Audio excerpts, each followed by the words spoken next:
it. Yeah, it's 20 to 9, so you'd expect that, wouldn't you?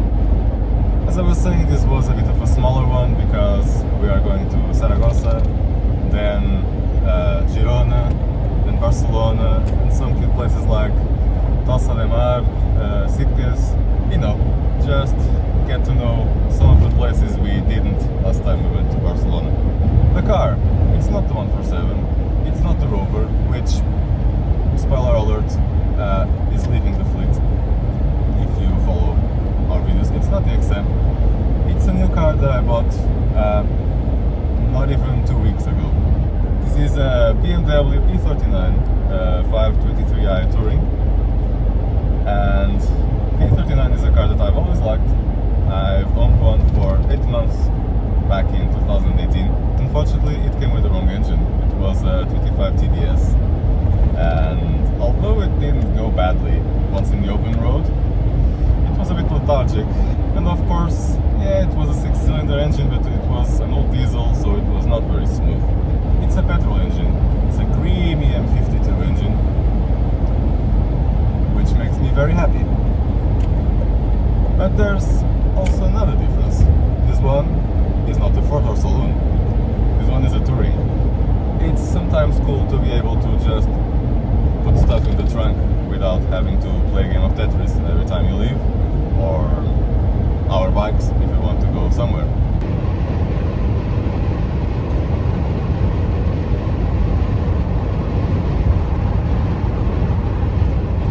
Now, the E39 is a great car, but they are getting a little bit long in the teeth. And this is one of the first Tourings, at least in Portugal, because it's from '97. What this means is that in one hand there are fewer things to actually break down. It doesn't have cruise control, it's a manual gearbox, unlike the M54 engine that came in 2000 or 2001. This one does have that valve, the diesel valve that controls the length of the intake, which sometimes grenades itself, and a small pin just enters the engine and causes all sorts of destruction. So that's a good thing. But on the other hand, it's still a 27-year-old E39. This one doesn't have that many miles. Actually, it's a little over 200,000 kilometers, 215, but it's definitely not a new car. And there are issues. For example, we have the airbag light on, and I've already traced this to the seats not being from this car, being from a restyling version. So the plugs don't match, and they are not plugged. Thankfully, I have the original seats, and I'm gonna have to find a way to replace the covers, because the leather here is really good, and put in the other seats. That should be easy. I also have a squeal behind the wheel that could be something wrong with the tape that actually does the connection for the airbag, but I don't know. We're gonna start with the seats. Other than that, the rear is a bit too stiff. I know that this car has Monroy shock absorbers at the back. They are sort of new, but they are not good. Thankfully, I have the original shock absorbers that have been recharged, but for some reason, the car was not able to go through the MOT with them. They told the seller at the center that the shocks were too good. I don't know how that can be true. Nothing else has been replaced other than the shocks, and after the shocks have been replaced with the inferior ones, in theory, it just flew through the MOT, so go figure. But that's not too bad, especially because we're doing a lot of miles in the motorway. What we need to pay attention to today is a small coolant leak, which, if you know these cars, also know that is quite common after a couple of years. And issues with the coolant circuit, you can have a lot of them. In this car, I've noticed that there was a leak, quite a big one, while it was cold, but then it got much better when it was hot, and it reduced itself to just a small dribble. Although it's never just a small dribble, that's only what you see coming down the tray, because in these cars you have all those covers, those plastic covers. But yeah, it got much better when hot, and I noticed that this was coming from the thermostat housing. And someone bodged it with some sort of sealant, but there is actually no ring or a seal made specifically for that. So that's already been botched, and that's something that's gonna have to be fixed, but I just didn't have the time. And I wanted to bring this e39. Don't get me wrong, we went to the UK last year with that car and it was great, but this is more suited for this sort of road. It's the nature of the beast. So yeah, I'm just going to have to stop 2 or 3 times to check the coolant level and top up as needed. And early next year we're gonna have to do a small rehaul of the coolant circuit. To be fair, the only things that I've done to it, the things that I had time to do to it, have been change the oil. It was getting a bit dark and it had been replaced more than a year ago. And the tires were old and the back ones were winter tires. So I just put 4 new tires in the car.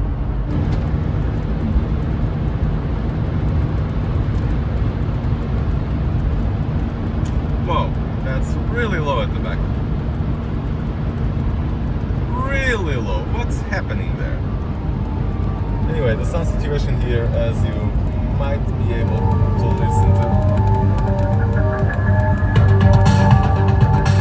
Yeah, I'm gonna just shut it because of copyright. But as you can see, we have this little Chinese device so that we can actually listen to our music through Bluetooth.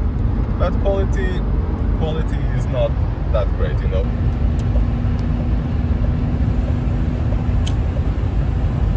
Music. The Bluetooth device is ready to pair. There is a bit of wind noise coming from this door because the door card is not installed properly. And I don't know if that's possible, but I think that the rubber here goes against the window is much shorter than what it should be. All in all, even with all those little niggles, yeah, it's a very nice way to travel. I mean, we were doing 110, let's actually do 120. That's it. We're doing 120, and apart from the wind noise coming from here, it's really quiet, very comfortable. Yeah, very nice. That's something else. You think of BMWs as the ultimate driving machines, and it doesn't let you down when going around the corners. But the thing that strikes you is that this is from an era where you had tires, or you could have tires, that are really big and chunky, on 16 wheels in this case. And the suspension is not too hard. I think it's pretty well balanced actually. That makes for a comfortable car, especially with these seats. At first glance, you don't think they are that good. For example, the seats in the XM, you sit there and you think, oh my god, this is like being at home, in your own couch. But you notice that after a couple hours driving, they don't make you feel tired, which is what actually matters. And we are now in Spain, which is making this drop to 100 kilometers an hour. Well, let's have some petrol. Our Earth computer says we're doing almost 9 liters per kilometers. I suppose that's around 29 mpg, I'm not sure. So, not extremely economical.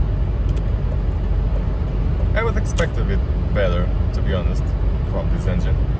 But we'll see.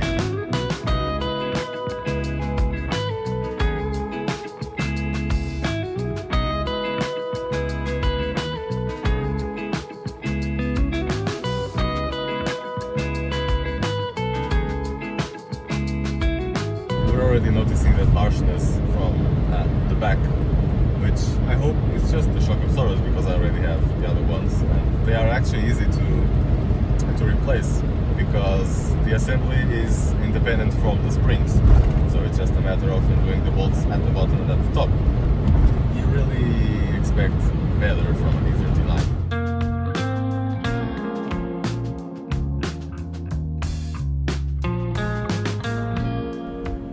That's a full tank right there. Yeah, I have a bit of a tappet noise going on, which actually it didn't do before the oil change. I suppose it was using 10W40 and now it's 5W40. Don't know if that makes a difference, it's already hot. But nothing major. Just a little bit. Anyway, let's go with something.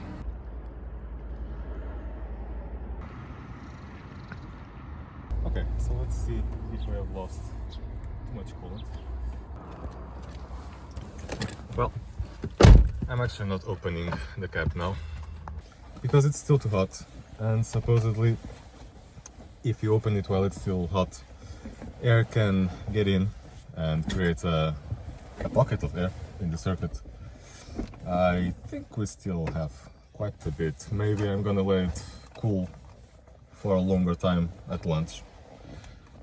Well, I'll have to, right? Because I know that it leaks and it might be able to do all these kilometers because it's already hot, and when hot it doesn't lose much coolant, but I don't trust it. But for now, we've only done 170 kilometers, so it's obviously fine.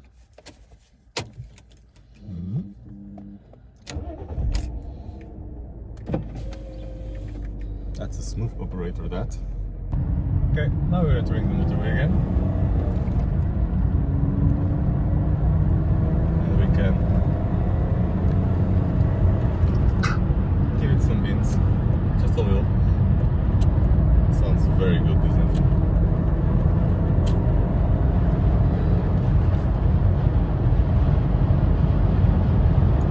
And that's gonna be it for a while.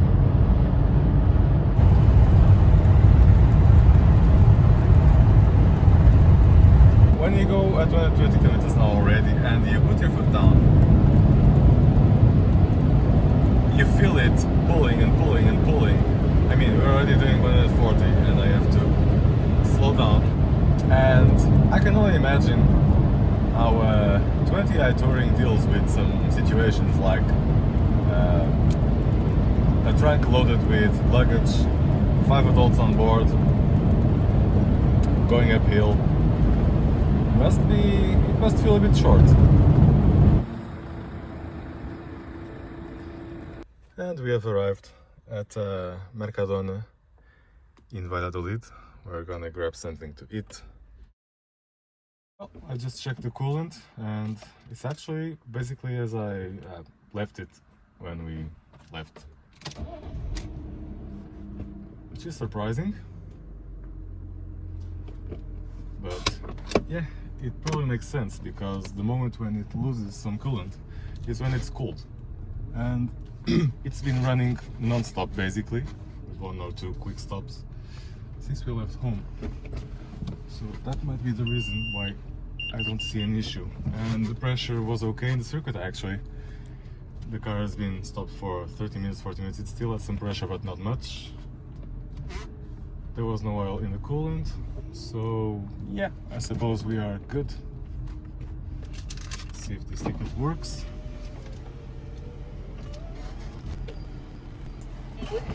That was a bit difficult, but it's done.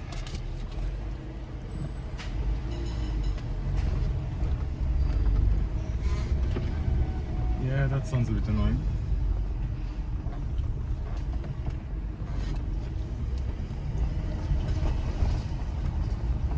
And there's something loose underneath the car.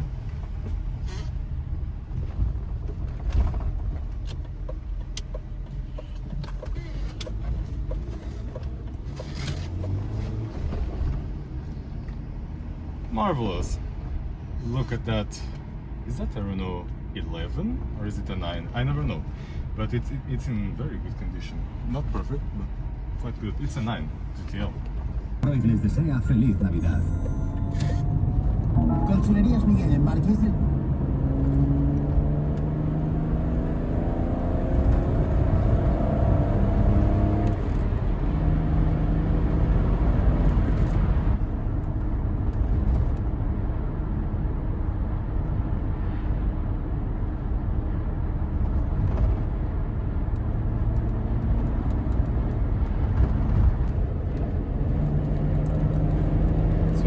Again.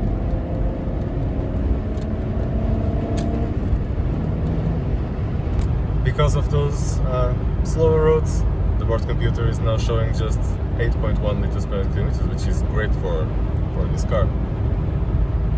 I can feel some vibration that maybe shouldn't be there. Not sure if it's bushings of some sort or even an engine mount. I can feel a bit of vibration on this guy, but nothing major. It's still pretty pleasant. And the weather here is much nicer. The fog is lifted, as you can probably see.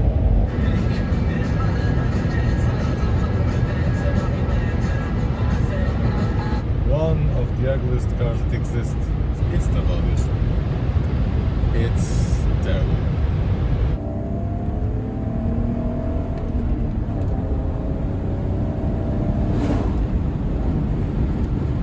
We've been on the road for 600 kilometers now. It's good. It's a good car to do this. If you look down the road, there's little going on over there. Ridiculous.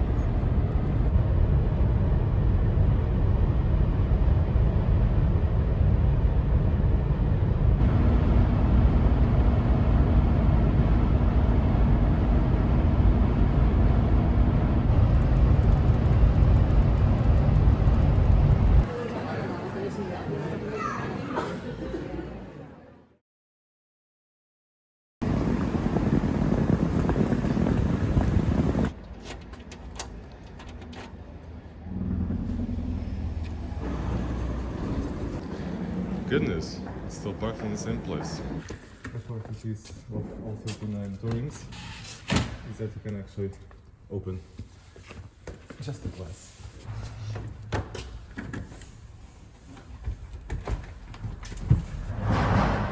Done. Let's see how much coolant it has used in 750 kilometers. That's surprising. It's sort of over there. Well, that's looking good. And now let's check the level. It's a bit liquid.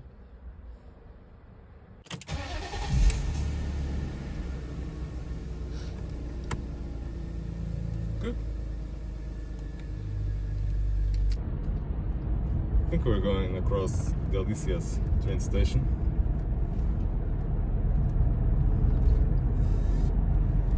Should be the other side of the road. And in a moment we're joining the Autopista 68, which will take us in the direction of Girona. But before that we're stopping at Vic, Besalú and Banyoles, which are all cute places in Catalonia.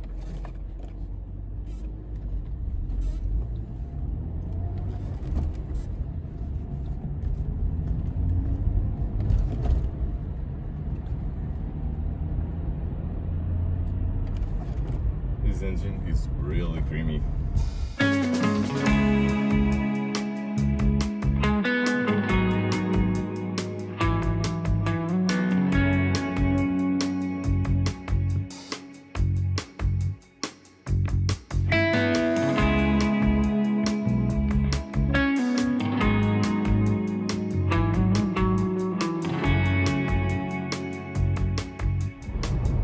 Well, that's entertaining. See a race between two trucks. The only issue is that now we're doing 95 instead of 120. That's really annoying.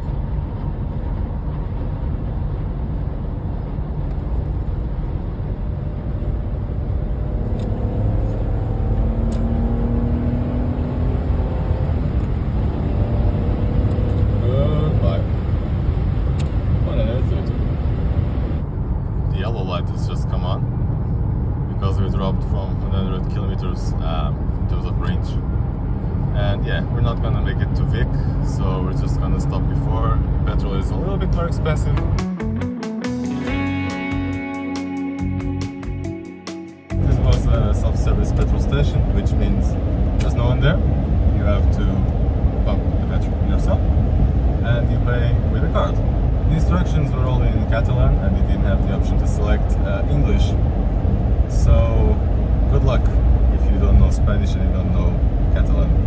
Another thing, and this has nothing to do with petrol stations in Catalonia. Maybe it's because the tank is completely empty, but it's really difficult to pump petrol without it cutting off constantly, because there's probably a lot of air inside. Anyway, we're already back on some motorway, and we should arrive to Vic in 1 hour. Now nothing is happening, but guess what happened after 1,000 kilometers of on this trip? The needle started going up ever so slightly until it reached almost the 3/4 there. To be honest, that happened in Portugal, and and I sort of shrugged it off. But today we were doing 120 in 5th gear. It didn't happen as fast, but it was a long hill. So after maybe 5-6 kilometers, it did start to go up, which is not ideal. I immediately dropped my speed to 100 and put the heater on max, and instantly the temperature dropped. Yeah, we could also have an issue maybe with the water pump.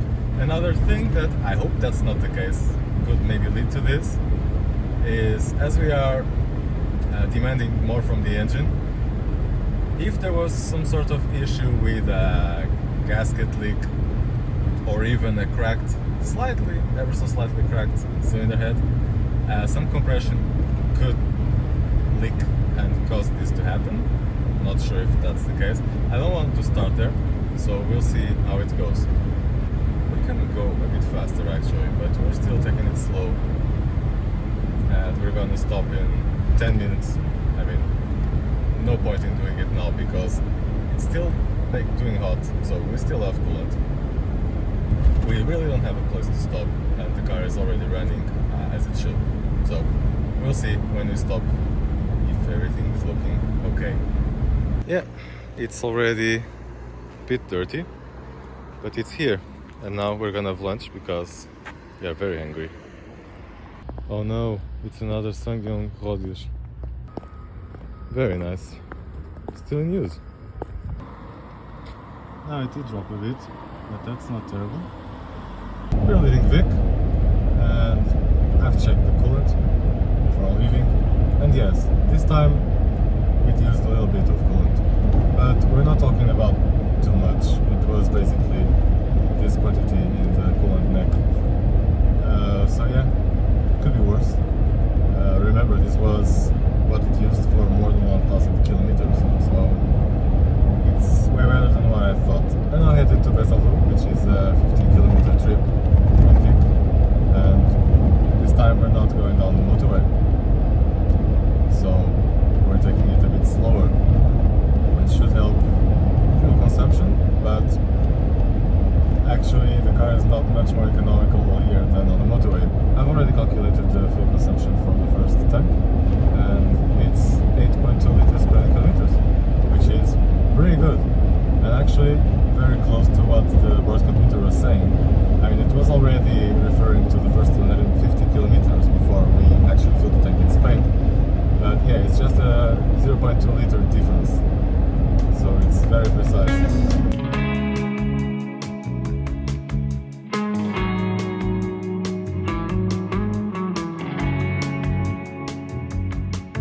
And we're here in Besalu.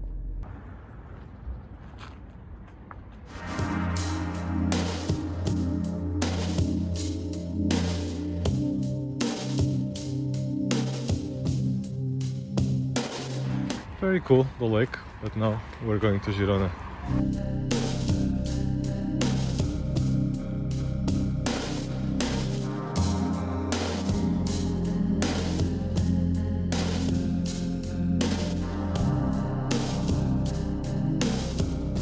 Parking for free in Girona, not easy, but we've managed.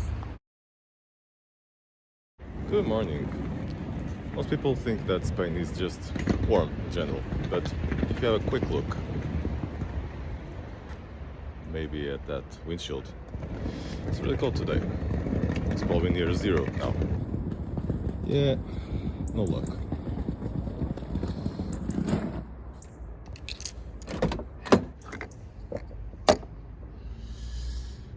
Okay, still got coolant.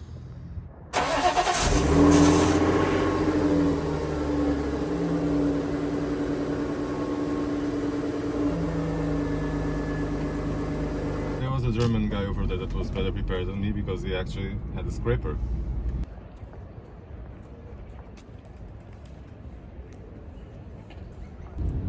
Not only is the Almera Tino, which is sort of an MPV based on the Almera, kind of rare, although I've already seen 2 or 3 here in Spain. This one is dented in a symmetrical fashion.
And we're parked at some underground parking in Tossa de Mar. Annoyingly, we have a little bit of a tappet noise going on. Yeah, I think you can hear it. But it's something very subdued. So yeah, let's just go.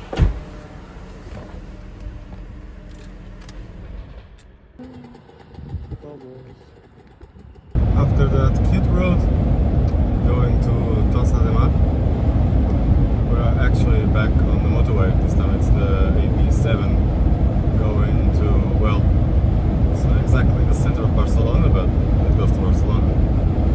We're at 20. It's a great day today, although it was really cold in Girona in the morning. It's great now, and it's certainly much warmer near the coast than I'd expect that. Apart from that, nothing new really. The thing that I can say is that this car going around those bends is sort of fun because it actually grips and the engine is really sweet. But at the same time, it's a little bit hard work because the steering wheel is heavy and the car is heavy and long. So yeah, the Alpha, the 147 would be more appropriate for those roads, but still fun. It wouldn't be as at home as this car is here. And this is actually most of what this trip has been about. Miles and miles on the motorway. Not much fun, but it's the right tool for the job. Well, could be better, but never mind. Fuel consumption is still the same, around 8 liters per 100 kilometers. Another thing, the Alpha would also be a better car to park in the old underground parking that we chose in Tossa de Mar, which was really narrow, both the entrance and the way around the spots, and even the spots were kind of small. And we're here at our B&B in the outskirts of Barcelona.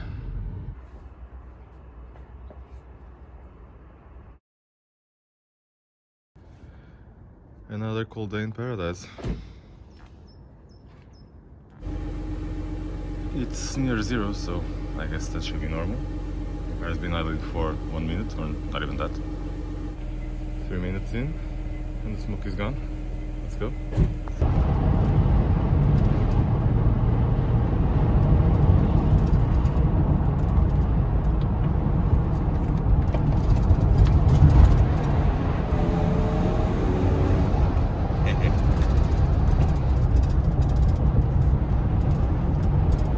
Look at those cliffs.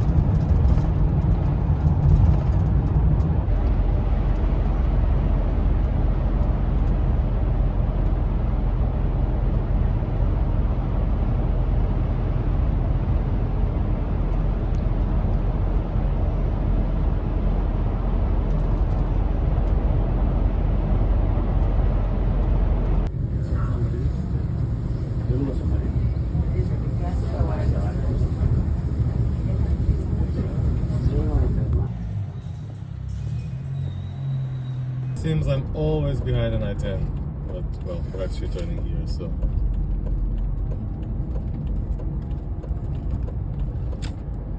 very cool, Montserrat. But now we're going back to the hotel where we're gonna leave the car.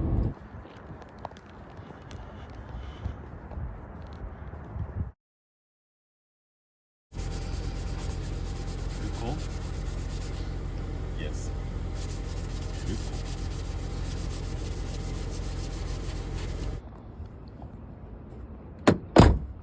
Okay, you'll be left here to unfreeze.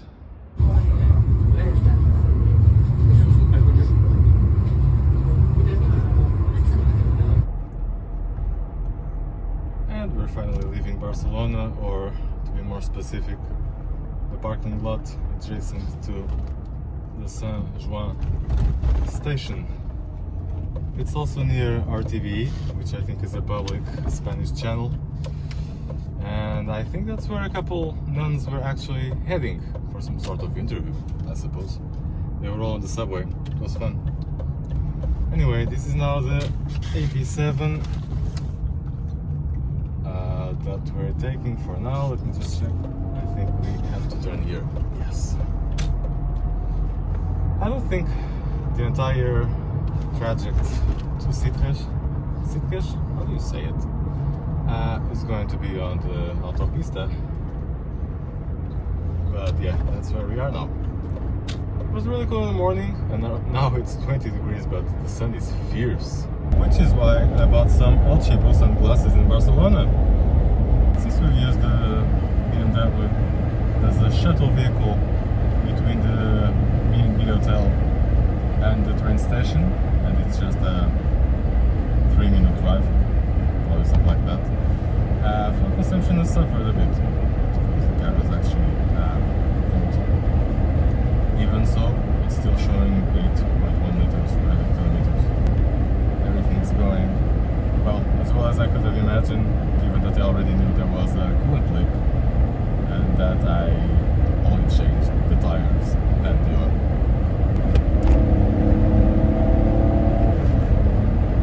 Loveliness. Oh, another one.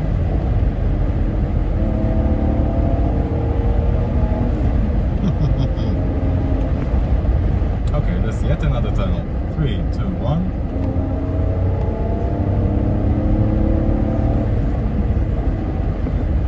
Very nice. That's a lovely view.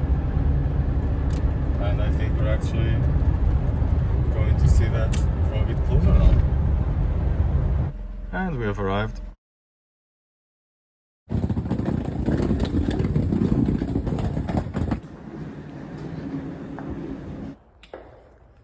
Baltic seems to be worse. We've now finished our water bottle, as you can see. Maybe you can't, but under there it has accumulated quite a bit. Seems to be leaking a bit more.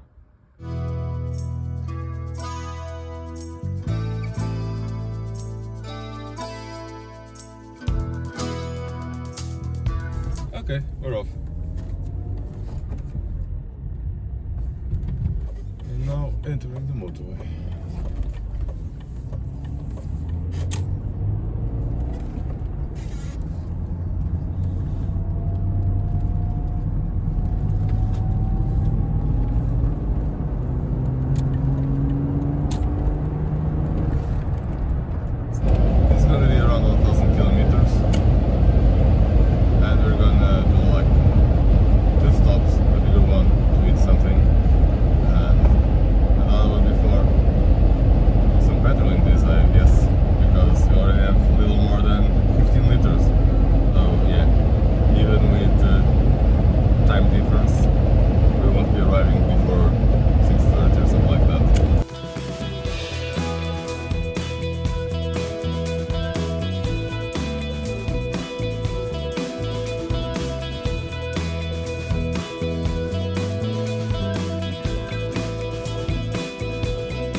The other one is sending out cold air instead of warm air, and I don't know why, because it's set for 22 or 23 degrees. And the same thing is happening with the vent on the door guard. It's constantly sending cold air, even when it's closed, actually. So I just have my jacket over my legs. Not the luxury experience you'd expect from an e39, that's for sure. Another thing that could play a bit of a role here, I really don't know, is the fact that we still have that leak. Could it be that there's some sort of air pocket in the heater matrix? I don't know. A lot of things that we have to explore when we finally get home. Since it's a lot of miles today, I've decided to let my usual co-pilot drive. And from this side, yeah, this is a large car. You notice that because you are quite far from the other side. And in this particular case, you also notice that whoever messed with the door cards at the back didn't put them properly in place, and it's a shit show in terms of wind noise coming from there, and also some from the rubber that is missing on the windshield. It's a shame, but it's still kind of okay even with that. And yeah, I have a lot of space for my legs here. It's really comfy. So, this is the first time you drive this car. What are your first impressions? It's heavy. It's heavy compared to the 147, you can tell, right? Yeah. And what do you think of the engine? It's fast. It's moving nice. I'm barely accelerating. So. Yeah. And the pedal is comfortable. Ah, yeah. To the touch. Yeah, these BMW pedals that are mounted on the floor.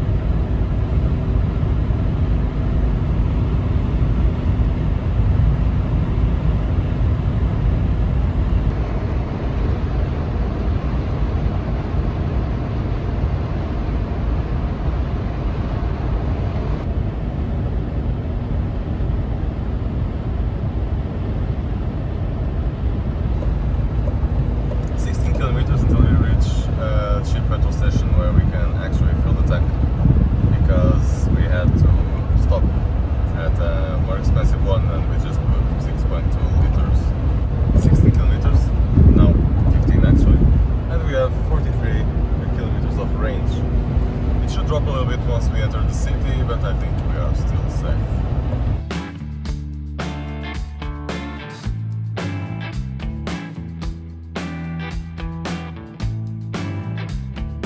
After a slight detour, because we missed the exit, the range gap dropped to just 13 kilometers.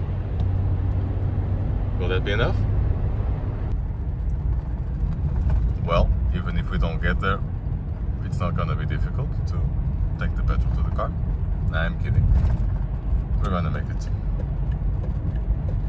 And we're back on the motorway. Actually, I've already been back for like 20 minutes now. Everything is going well apart from one small little issue. At the top of a 5% incline, I thought, okay, I'm gonna actually do this at 120 kilometers an hour instead of 130, so that I could actually ease a little off the throttle.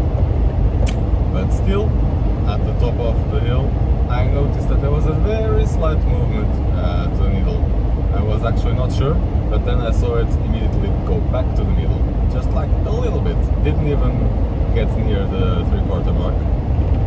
But since I've been paying attention, I noticed that. We'll see if everything goes as it should. I mean, most of the motorway is pretty flat. There are not a lot of long sustained uphill sections, so we should be good.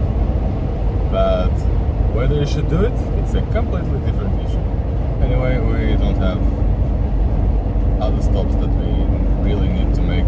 It's just a matter of stopping to change drivers and maybe go for number one if needed. And that should be it. We can even eat in the car.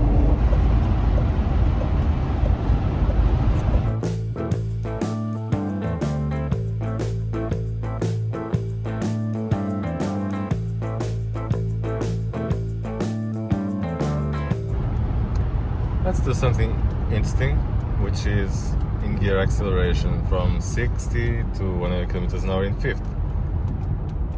And we're gonna start in 3, 2, 1. Let's go. Oh, it didn't like it. Wow.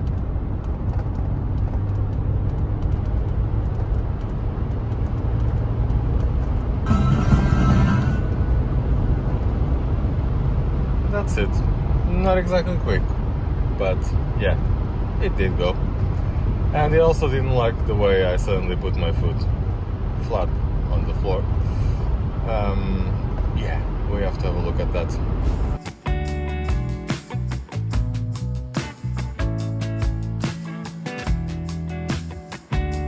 Just calculated the fuel consumption of the last tank, and it was actually near 9 liters per 100 kilometers, 8.9.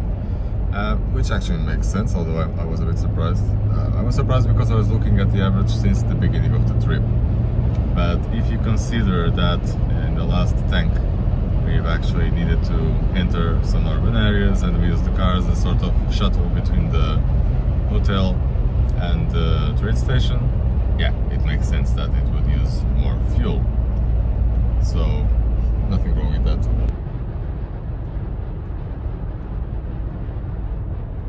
What's the temperature, lady?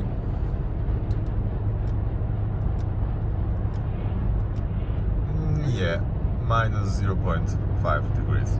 We've slept really badly today. The Italian caravan was really, not well soundproofed. Heard a lot of noise.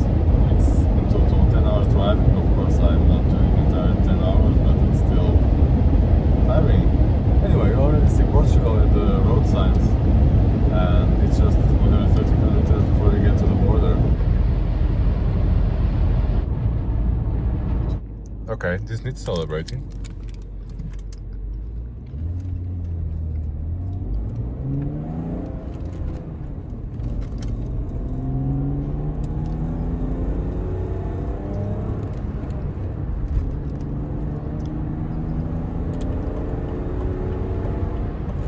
That's very nice.